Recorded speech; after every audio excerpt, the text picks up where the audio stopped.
welcome back to the crypt. I have finally hit my new year. I used to go by the calendar years, but I really had a hard time last year with that because I never felt like the year began until spring. Like, winter is not my favorite season, so it's really easy for me to look at all the things I wasn't able to accomplish and really fixate on that. And I think a lot of people do that. This is just really to focus on what I was able to accomplish realistically and use that to create realistic goals for this following year for myself. Especially considering that over the last couple months of last year, I developed a chronic illness of migraines. I'm slowly getting better in terms of like finding out triggers and doing what I can to keep it down so it's not severe. But I am in some level of pain most of the time now, and I'm just having to kind of relearn how to live my life in general. And writing is part of that. I have to like look at my goals and be really realistic. What I was able to accomplish, a second draft for something as massive as Project Clockwork, was something I had never completed before. So last year was a huge goalpost for me in that I did something I've never done. And because I had never done it before, I was trying to figure out how I was doing that, like what process works for me personally. And I found that doing an entire read through, making tons of notes on that, and then systematically going through each and every chapter chronologically really helped. So that worked really well for me. It was just carving out the amount of time to do it. I also learned a lot in carving out that time as far as how much I can push myself for a singular day. So assuming that I'm not ill or in pain, I learned that around the 5-hour mark is where my brain just shuts down and I am not able to get a ton of creativity from it past that point. I also learned that when I start hitting a really rough patch, instead of just forcing myself to keep sitting there and keep trying to do sprints over and over, I just need to completely pull away at that point. That seems like such a simple thing that I should know, but for some reason I really do punish myself when I step away from my writing during a writing sector. And I just need to realize that during a writing session, if I need to pull away for 5-10 minutes and do some dishes to reset, that's what I need to do. And I need to be okay with doing that. I think sometimes I get into very all or nothing thinking when it comes to my writing sessions where I like have to do nothing but writing for 5 hours. And it's like, realistically speaking, if my brain's stuck on a problem, it needs time to process that problem. And that often means me stepping entirely. Like I can't even switch projects. I have to completely stop writing, reset my brain, come back to it. Considering that and considering my physical health as of right now, what am I looking at for next year? Myself last year, especially at the midpoint of last year, I was very gung-ho about like, next year is draft 3. Like I'm gonna get some feedback and complete draft 3. And my goal initially, like last year, I think, is I wanted to, at the end of 2023, like December time, I wanted to be submitting to agents. That's an awesome goal if I was well. And I am not. So, re-looking at what I'm able to accomplish realistically, as well as how long draft 2 took me. Even though draft 3 should be faster, I don't know for sure if it will be because I'll be getting feedback, right? And I don't know what that feedback is going to be like. What if the feedback is like some critical thing in my story that's throughout the entire thing is just not good and I need to completely alter it? That's like, if the backbone of my story is not working, I have to fix all of it, which is so much work.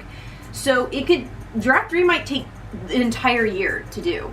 And considering that the peer reviews and getting professional edit will also take time to just get that feedback in and organize it, I just realistically don't think I can complete draft 3 in 1 year unless it's not like backbone stuff. Like if my backbone of my story is solid, maybe.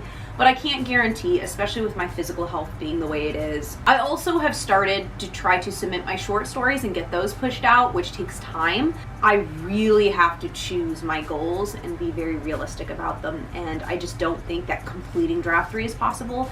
I do want to make it as like, it'd be really nice if I could do this. And I will try, I will make an attempt, but if I don't complete draft 3 within this next cycle year, I'm not going to beat myself up over it, because realistically that is like a far-reaching goal, right?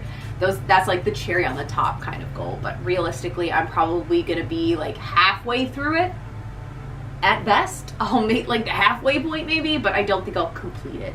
I think that's being unrealistic. So when I made my goal for this cycle year and I drew this guy's first eyeball on, the goal is not complete draft 3. That is not what I was thinking when I drew in his eye. So this guy is feedback. This is my goal for this cycle year, is feedback. That's it. Just getting it in. That's it. And I know to a lot of people that seems probably like a little too easy, that I'm not pushing myself hard enough, I'm sure. I'm just realistically trying to look at what I'm capable of doing right now. I want to complete stuff, and I want to be able to give this guy his other eye. And there's a part of me that feels really sad about that. I feel like I'm going way too slow. I feel like I'm not going fast enough. Especially because in places like, you know, YouTube, which I've left AuthorTube, but I'm still affected by it. This platform, all platforms really, there's very much this pressure as an artist to pump out so much work so quickly. And I've just had to learn the hard way that that's just not how I work. I'm not satisfied with my projects when I pump them out too fast. It doesn't feel right. They're not at the quality I enjoy. It just feels wrong to push myself to go faster. And every time I try to do it, something bad happens. So I'm just learning that I need to not do that. And I'm not just talking about YouTube either. I'm talking about in general. Like, I don't have to entertain people 24/7. I make art, and that art will be released when I am satisfied it's at the quality it needs to be. And people can be entertained by that or not, and for the time it exists. And then it's over, and that's fine. And if it takes me 5 more years to create the next bit of art, so be it.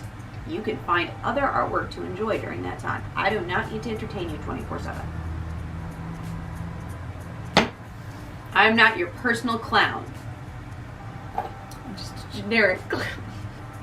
That's a little joke for my mother mostly, because I joke about the fact that my dishwasher, like I've got this, it's not a dishwasher, it's like the little thing you put dishes in to dry. I don't know what that's called. Dish dryer? I don't know. But I got a foldable one, a collapsible one, and I live in Japan. It's small, okay?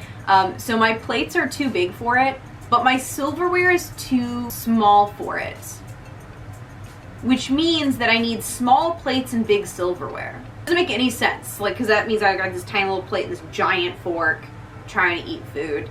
And so I joked to my mom that, like, oh, well, I think Japan just wants me to be a clown, I think. Because that's clown behavior, is a like tiny little plate and a giant fork. Anyway, thank you guys so much for watching. I'm sorry this isn't the most exciting content, maybe, but let this be a reminder. Set your goals. Please be realistic. And don't beat yourself up over it.